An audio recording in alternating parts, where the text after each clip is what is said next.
I just came for the picture. Absolutely, absolutely. Best part. Gotta have those random pictures. All right, Matt, question. Where are you from?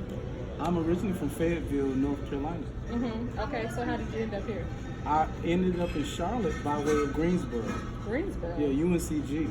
My daughter attended UNCG. Is that right? Uh-huh. Yeah, and I got here touring and traveling and recording with gospel artist John P. Okay, so how did you link up with John P.P.? Wow, well that started in Fayetteville. I was music director for a group that he was producing, so I was kind of on his radar as someone leading the charge behind the scenes musically, and I got called up from the minor leagues to the big league. Wow, so was that something that so you did attend college for music specifically? Absolutely. Okay, so then just being a Christian, being in that entertainment realm, is that something you always wanted to do? Absolutely. Why? Well, I knew that commercially there would need to be a means for me to express who I am, and I knew that music was going to always knew music was going to be that vehicle. Right. So when you say that, well, it doesn't necessarily mean, when you say express who you are, that was the way that you wanted to do music, record music, produce music, perform music. And that's been over 25 years. Absolutely. What is your most memorable performance? Wow. I think one of my most memorable performances is when I had a chance to perform with John P. Key at Radio City Music Hall. Wow, that was major. When was that? Wow. You gonna make me go there. Make you do it. Oh wow. It was over. It's been over 20 years. Wow. Yeah. So then you just took it, ran with it. How many? And I hate to say celebrities because you should treat every client right as a celebrity. But how many have you performed with or wrote music for? Wow, celebrities. Gosh, when you're with a known artist, the circles are very small. And you either on stage performing with, sometimes accompanying, sometimes sharing the stage with. I don't know that number. Wow, that high. But that's a good question framed in a different way. Right. Like I should have known that I was going to be asked how many celebrities have I played with over the years. But I will say that over the years, I've had over 30 commercial projects, performing, appearing, producing, writing with various artists, independent artists, regional artists, national artists, and sometimes that was performing on various instruments, or as a songwriter, or as a producer, or as a singer. Okay, so you got some singing chops. Yeah, we do a little bit. We can hum. Not like a dog whisperer. No. Right. So you had a performance recently that I kind of researched. How was that? I think you're referring to the Stevie Wonder Reimagine concert. Yeah. Oh, you've been looking at some stuff. Somebody better tell this man. It was good. I had a chance to work with New Orleans arranger, composer, Grammy Award winning composer Matt Lemon. Right. And basically he took the Stevie Wonder songbook and arranged them for a which is a 9-piece big band, which is a smaller version of jazz orchestra. Wow, that's crazy. And I was featured on 3 or 4 songs. It was a wonderful opportunity. Really? Wonderful experience for Jazz Art Charlotte. Right. Thank you, Jazz Art Charlotte. Thank you. Hashtag Jazz Art. So with that, so therefore you will do jazz and like music like that, because that's not secular, it's not anything that's offensive, and you feel comfortable with it. I love all types of music. Okay. But most importantly, I love all types of music in a way that it makes people feel for different seasons of their lives. So if that's jazz, if that's R&B, if it's country, if it's gospel. You down for the cause? I'm down for the cause because music is a vehicle to touch people where words sometimes are blocked out singularly. Right. Okay. All right. So then, with the performers here in Charlotte, would you consider one of your favorites? One of my favorites in recent times. Prior to this, I also was called to do a feature with a friend of mine, jazz saxophonist Adrian Crutchfield, who was a part of Prince's band and worked intimately with him up until his death. So he had a show in the same venue with Jazz Art Charlotte, the Jazz Room. They have intimate jazz events, and most of the time there are 2 shows a night. But that was my last one with Adrian Crutchfield, and then this one. So 2 of my favorites in recent times. Wow, that's awesome though. And I'll tell you why, because most of the time I'm either behind the scenes as a producer or behind the scenes as a music director. Sometimes I'm performing my own shows where I'm, at the piano and singing, but this time I just got to sing and focus on being a singer. Do we have a video? There are several videos online. Okay, so I'm gonna have to go find those. Yeah, go research that, unearth those, and let it bless your soul. You know what? When I went in and looked for Matt Kelly, somebody else popped up. It's a bunch of Matt Kellys in there. So what do you do with all that you have going on with branding, so that you stand out, so that what you're doing, because it's very important, especially when you have the youth here. Yep. You got other adults here who need what you're offering. How do you brand yourself? Thank you for asking that. I feel that it's important to present personal and professional development content, personal development content that helps people understand that music can be a passion, but it is also a business. And I want to marry people's passions with profitable and sustainable and predictable business models that work. And so we're developing our personal development brand, which is the Musician Success Academy. Okay, and where is that?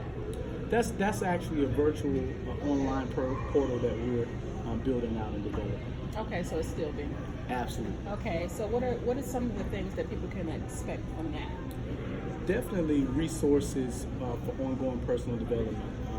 Any given topic within the music industry or music education sphere. For instance, there will be songwriting tips, production tips, but also how to develop your music business, and also financial literacy, all to help musicians manage who they are or who they intend to become. Okay. And help them cast a bigger vision for where they want to go. Okay, and it doesn't matter what type of music. It's not genre specific. Okay, awesome. So then you had something interesting. Well, you had 2 interesting things. Okay. So the first one is, you said just because you're a musician, it doesn't mean that you are a recording artist. So what is the difference? Wow. So, yeah, I think it's very important for musicians or aspiring musicians to manage their expectations. Just because you have a gift, or people enjoy what you do, doesn't mean that you're going to be commercially successful. Right. There's a passion and there's a hobby, or some people, they're amateurs in their profession. Right. The difference between someone who is a hobbyist or a professional is really how they've developed a business around what they're doing. And just because you can sing doesn't mean you have a business. Right. Especially in the music business, especially in the music industry. That's right. That doesn't mean they can sing. That means. Yeah. Just because you can sing doesn't mean you're going to be the next Beyonce or the next. Which leads me into my next question. Okay. Okay. So then, one of your mottos, or things that I received is your child Beyonce? Yeah. So why is that an important question? Yeah, most people don't understand the journey it takes to become what people consider successful or famous. Beyonce is Beyonce because she's done a lot of work behind the scenes that most people will never know. Right. We just see the end result. And it's important for anyone, especially parents with children or adults that have grandeur dreams of entertainment success, to manage their expectations. It's not going to happen overnight. And just because you can sing doesn't mean that you're going to be famous just like someone you see on TV. Right. It takes a lot more to become an overnight success. That's a scary thought.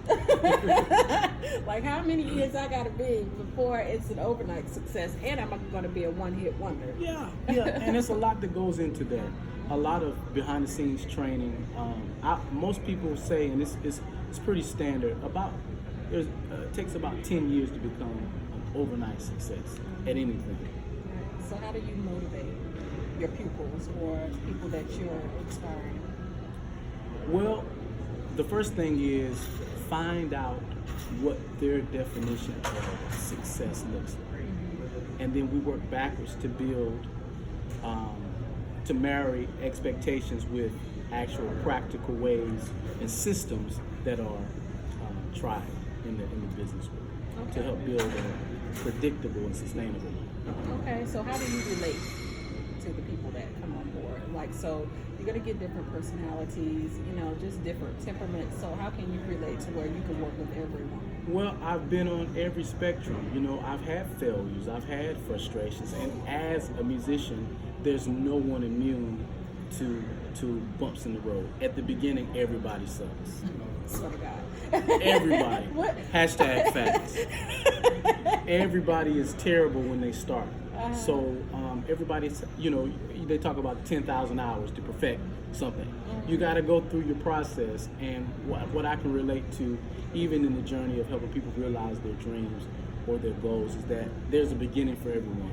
And I've had people in my life that have been patient with me as I've been frustrated at every juncture. So, just being able to see and empathize and sometimes sympathize with aspiring musicians has put me in a special place to be able to relate.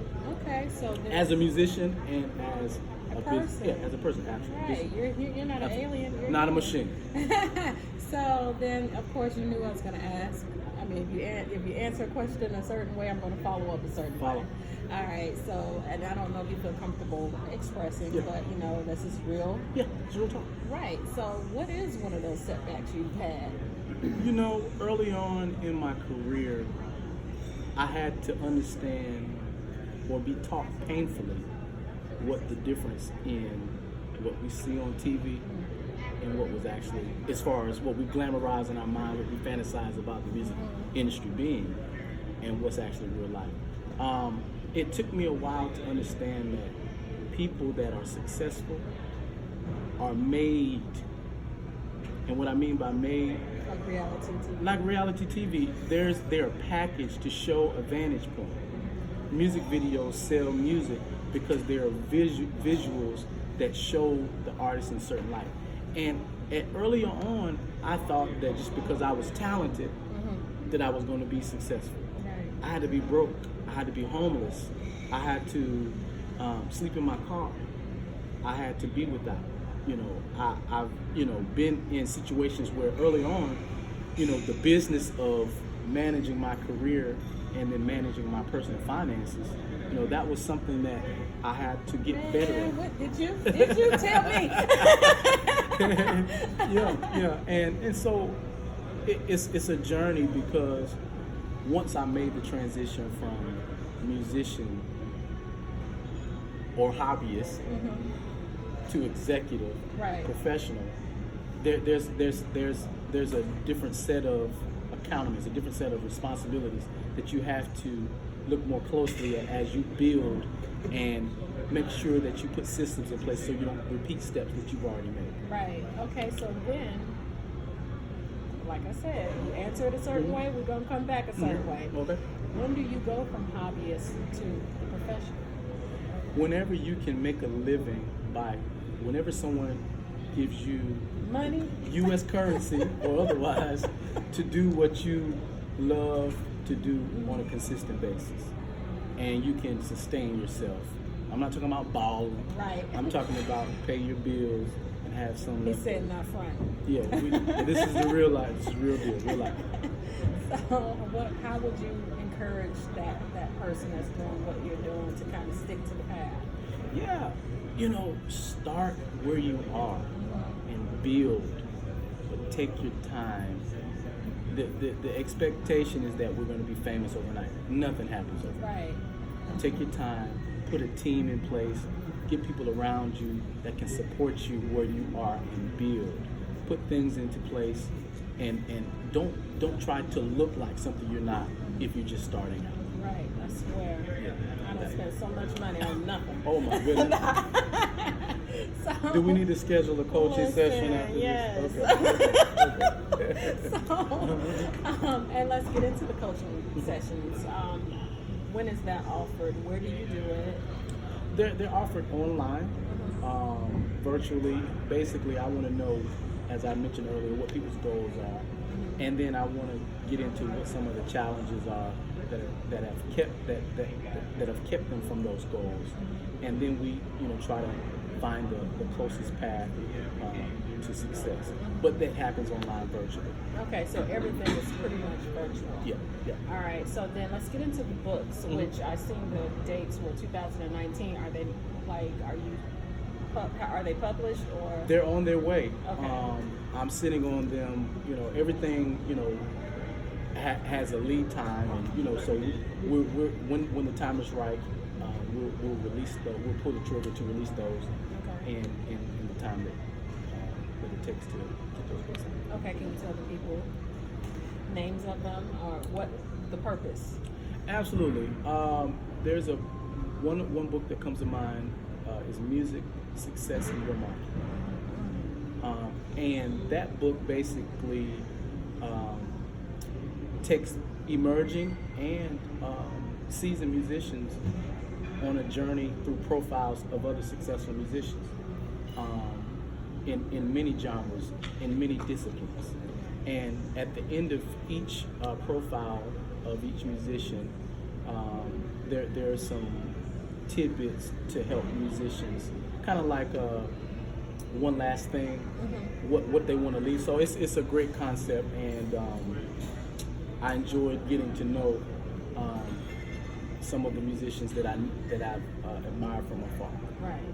Okay, so with the whole model, which is informative, inspirational in my opinion, motivating, why, what made you decide to take this acronym? And that's a good question, because as I said before, how I can relate, I've been there, and I wish that I could have had someone like me at the beginning. But I know the pain, I know the struggle, and I want to help. It's always been a passion of mine. I mean, always, before I even knew that this model existed. Right. To help musicians use their gifts, talents, and expertise to help them build sustainable and predictable business models. So I say, in short, I pride myself on helping musicians be seen, be heard, and be paid. Get seen, get heard, and get paid. I think the last one got my attention. I'm not a musician. Teach me how to play coach.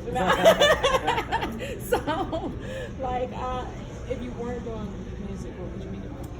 I would be doing, if I wasn't doing music, what would I be doing? I think something in business. Is that blasphemy? I wouldn't say blasphemy, but I'm going to tell you, I don't imagine a world where I wouldn't be doing anything but music. But something in business, maybe consulting and teaching and some type of thing. But if it wasn't music specific, I would be teaching or consulting or coaching. Doing what you do. Absolutely. Okay, all right. I'm thinking you are somewhat a Martin Luther King type. In what regard? In what regard? And the standards, the morals, the good stuff. I'm not talking about, okay, we're gonna climb to the mountaintop. Dream today. I was like, I don't have No. Just the inspiration behind it, because at the end of the day, you are who you are. You're gonna be who you're gonna be at the end of the day, whether it's music or whether it's coaching. It's still, the same in the same bowl. I got you, but you put Martin Luther King out there. I was like, whoa. No. Do I need to give a speech You at can. the Washington? Look, does he give speeches? I'm like, we can speak to your group or organization. Yeah, we can. So how often do you go out and speak to organizations?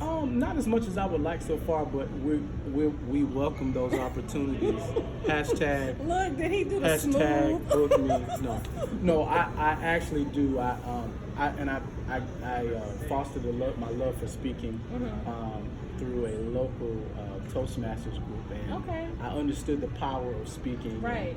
and the positioning, and how we can present on different fronts. So yeah, I love speaking as keynote, but also motivation and giving informational talks as well. Okay, so when you say Toastmasters, was that recently or years ago? Oh, year before last, 2 years ago? Okay. Yeah, 2 years ago now. Yeah, but I was one of the charter members of the local Toastmasters group here, founded by Brian and Lisa McNeil. Yeah. I know them. Yeah, absolutely. So Absolutely. with that, do you think that kind of motivated you to want to do more, like you said? Yeah, that was always in me. What Brian and Lisa wanted to do is to help me go public with what I was doing, you know, and tell more people. And they really helped me craft even my intention in the form of the elevator pitch, you know. And, you know, because people want to know when you're networking. Well, what do you do? Right. What do you do? How do you help? Right. Why do I need to call? What were you saying? What was the first thing that came out? That was it. That was it. You know, help me.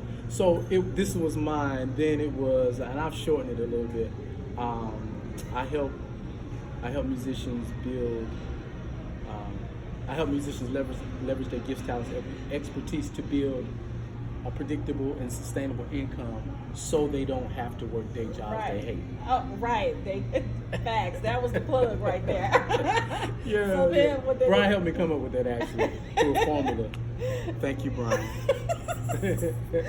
Hashtag thank you. So, what is something that you always wanted to do? In business or music? Music. I would say this: as a child, I wanted to be Quincy Jones. What? Behind the scenes, you know, Right. you know the magic maker behind the scenes, letting the artist shine. I never saw myself then as an artist. I saw myself as the one making the magic happen behind the scenes. And as a music director, it gave me a lot of confidence to be able to work with musicians behind the scenes as well as on stage. So I always wanted to be behind the scenes. Yeah. He was like, yeah, that's what's up. I'm the producer. I'm the everything. Wait. So Your words, not mine. So how many instruments do you play? Dangerous question. Okay. Oh my God. So I perform on keys. Let's qualify that. Piano, B3, drums, and bass. Now I'm able to teach string instruments. Whoa. So that includes cello, violin, bass, viola.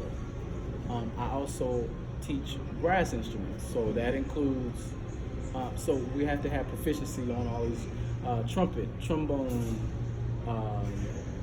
euphonium, tuba, the woodwinds, flutes, clarinets, saxophone, oboe, you name it. And then there's different saxophones. Now, I don't go around thinking I'm going to sit in at an open mic or a jam session with brass and string, but as an educator, we enjoy instructing and modeling best practices on these instruments at best a proficiency level.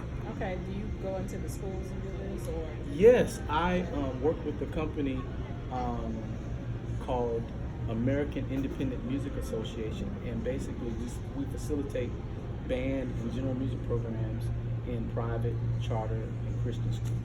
So I work in 3 schools here locally in Charlotte. Wow. Which schools are they? Last year, I have new contracts. Right. But last year I taught at Charlotte Jewish Day, Back Creek Christian Academy, and Mountain Island Day School, which is I think Mountain Island Charter School now. I have renewed my contracts with Charlotte Jewish Day and Back Creek Christian Academy. There's a new school called South Charlotte Baptist Church, I believe. And if I'm saying the name wrong, I'll correct it. Yeah. Not looking at the agreement right now, but yeah. But yeah, beginning band. Some of my bands are second year bands, and we also do general music K through 12. And so it's quite the journey throughout the day. Okay, so when you instruct kids and adults, what is their age? The start age? Oh wow, it could be kindergarten, so 4 or 5 year old. Wow, how does that work? A lot of music and movement, and we take bigger concepts and make them accessible through fun and games and finger plays and a lot of movement. To build them up. Yep, to build them up, but also what I learned about music at any age, but especially at that age when you're teaching, they remember what you teach them, but more importantly, they remember how you made them feel while you were learning. Right. And it's the same with performing. But for teaching, I try to give students a good time while they're learning something that they might not have known. Right. Like for instance, when I teach younger grades, I let them know how important music is. And not only are they doing music, but they're doing math, they're problem solving, they're learning foreign language. Wow. They're doing science, they're doing physical activity. This is the brightest of the... They're doing English.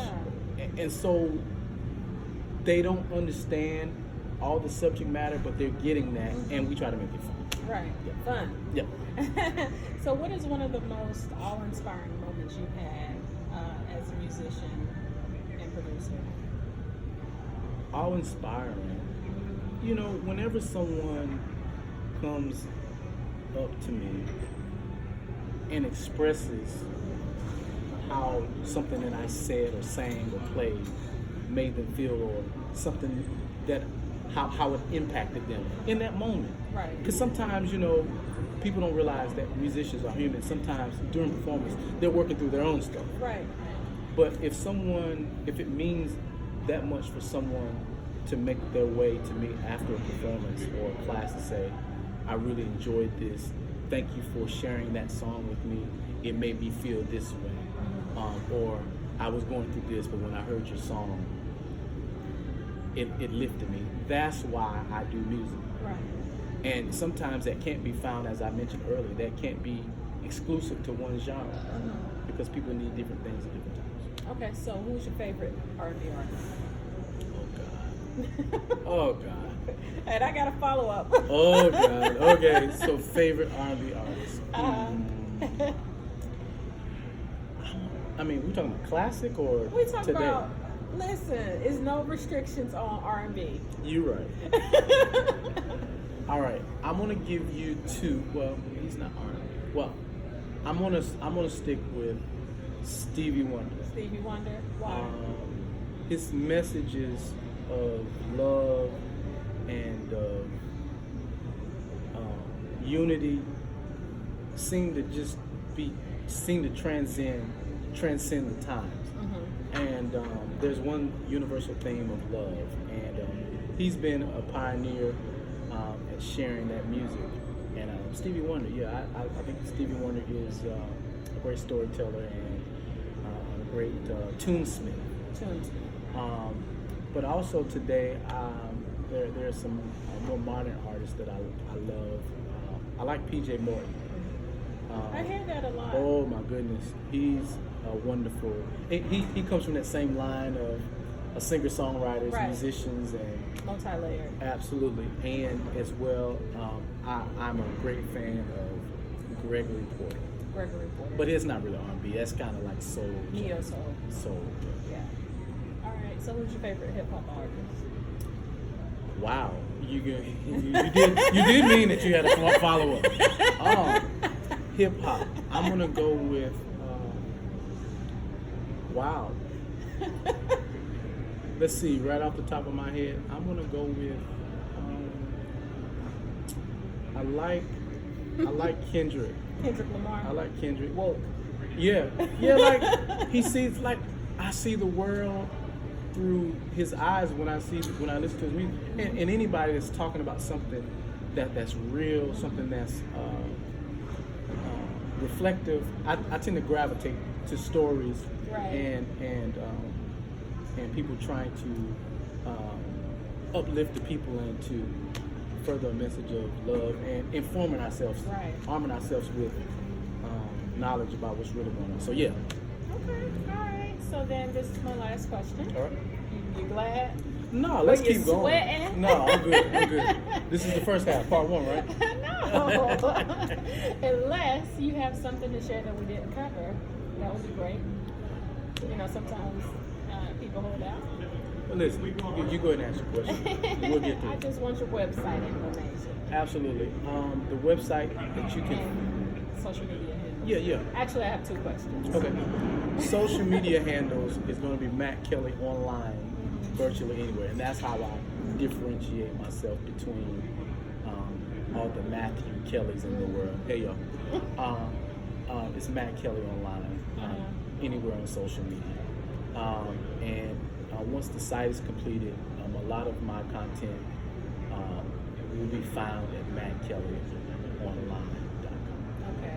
Now, how does social media impact your marketing or your ability to get what you're doing out? It impacts it immensely because I'm able to interface and interact with people that I may never be able to physically touch. Would that make you uncomfortable? I'm sorry. We are not on TV. Okay, I just want. But I was making a point. Right, we're here together. But Right. this interview, for instance, will be shared. Can be shared with people that are not local to Charlotte Right. or North Carolina or the United States. Right. And so I think social media expands the reach and the impact of the message that we're trying to share. Okay. All right. So he toned it down. Billy D. Williams came into play. We're good. So, and I guess that's it. Do you have anything?